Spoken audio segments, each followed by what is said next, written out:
Next up at UFC 285, we have Viviane Araujo taking on Amanda Ribas. Viviane Araujo is 11-4 overall, 3-2 in her last 5, coming off the loss to Alexa Grasso. Every time I forgot to mute that stupid thing before we started filming. Anyway, she's taking on Amanda Ribas, 10-3 overall, 3-2 in her last 5. She's coming off that loss to Caitlin Chikagian. You grabbing the toilet paper? She's coming off that loss to Caitlin Chikagian. This is an interesting matchup. This is a very even matchup, or I think this is actually closer than the DraftKings scoring. Viviane Araujo is a grappler. She's comfortable striking as well. She does have technical boxing, great low kicks, but she gets hit pretty often. She's got a negative striking differential, athletic, fast, always looking for a finish, both standing and on the ground. But conditioning has been an issue for her in some of her fights as they've gone on. But she does have an incredible 90% takedown defense. Amanda Ribas, really complete fighter. She started her career as basically a grappler. She's evolved into a striker. She mixes things up really well. Her striking stats are fantastic. 4-2 striking differential, 70% striking defense, and her takedown defense is also great at 88%. She's got plenty of cardio. Outside of the Marina Rodriguez loss where she was just put out, she's usually very tough. It looked like an early stoppage to me. She's usually tough. She is coming off that split decision loss to Caitlin Chikagian where a lot of people think she won that fight. A lot of people think both she won that fight. Both these girls lost bullshit decisions to Caitlin. Yes. That is in shit. my... I fucking hate Caitlin. That is in there for my longer notes here. But frankly, I think Amanda Ribas is going to win this fight.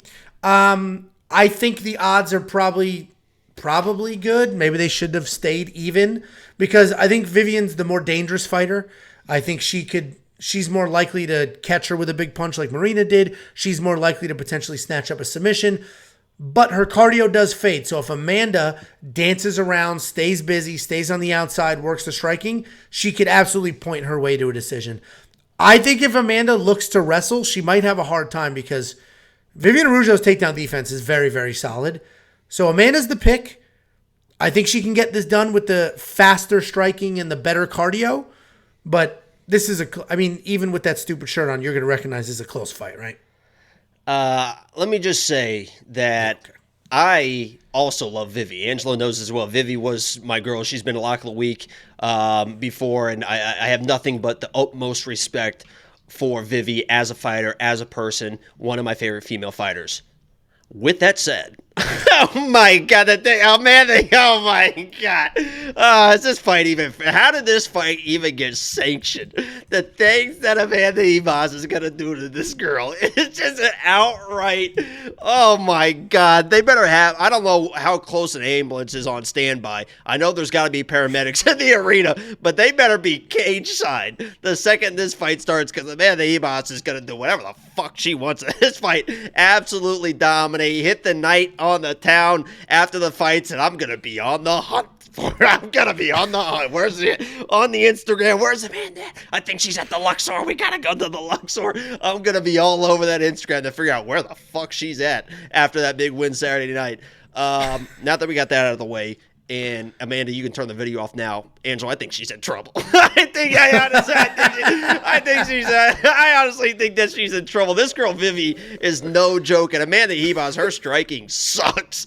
She is aggressive and she is tough. Her striking sucks, and if Vivi comes down the pipe with a nice shot, she's probably going to get dropped in this matchup. But the biggest question mark and the thing that lets down Vivi time and time again, as you mentioned, is the cardio and the pace that Amanda can put on girls, because she does not stop. She does not stop. And the pace that she can put on girls, I think is going to have Vivi wrestling desperate second, third rounds, because Vivi is a wrestler at her core. She's a technical striker, but she's a wrestler at her core. I think she's going to be wrestling desperate in the second and third rounds, and that's where Amanda is going to really, really kind of take over this fight if Vivi is getting tired, because Amanda, she doesn't have really wrestling, but her judo is incredible. When you take bad shots and you're off balance, she will toss you to the ground. Her top pressure and top game and her jiu-jitsu is very, very good, and Vivi if she's tired, can definitely get submitted by Amanda. So I think Amanda's in danger early in that first round on the feet because she gets hit. Vivi can hit hard, but I think she can take over in the second, third rounds of this fight as Vivi's cardio probably fails her. But I'm picking Amanda, but honestly, I'm scared out of my mind. I mean, I'm not stupid. I'm scared out of my mind. I don't have a straight bet on her, and that's just kind of the way it is. So Amanda, I love you. I'll see you Saturday night at some point. I promise. That sounds like a threat. Hey, at some point Saturday night, you're Robert De Niro in the fan. I will be seeing you.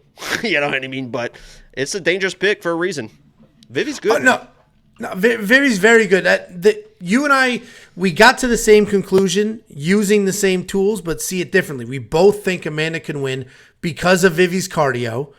But you think she needs to wrestle when Vivi slows down. I think she just needs to stay busy with the striking and take. No, I think that Vivi's going to wrestle and force the ground. I think Vivi's going to get tired. And when she gets tired, she wants to wrestle to slow the pace. And she's going to take bad shots because when she gets tired, she is tired when she gets tired. She doesn't quit. She's a tough girl, but those shots are going to be lazy. And Amanda has no issues reversing those type of positions because Vivi's going to be much stronger early. She's a very, very strong girl.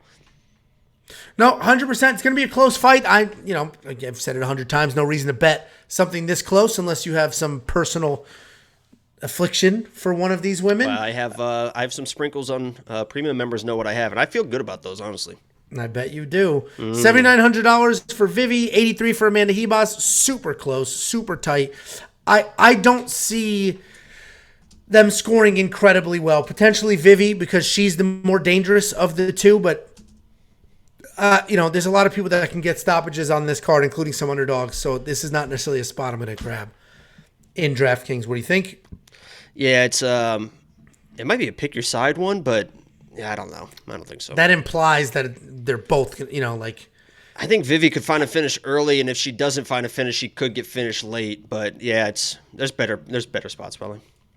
Well, I'll take a look when I do the DraftKings breakdown. We'll take a look at what Amanda scored in her last fight, add 30 to it. Because that's what this fight could look like, minus a couple of the takedown points. We do have a $2.79 Canadian super chat from Wyatt Corm. Thanks. I said it, and I was like, did I just say a bad word? It felt like a trap word, but it's not. From Wyatt Corm, thanks for the great insight. As always, fellas. Oh, thank you very much, Wyatt Corm. All right, Jakey.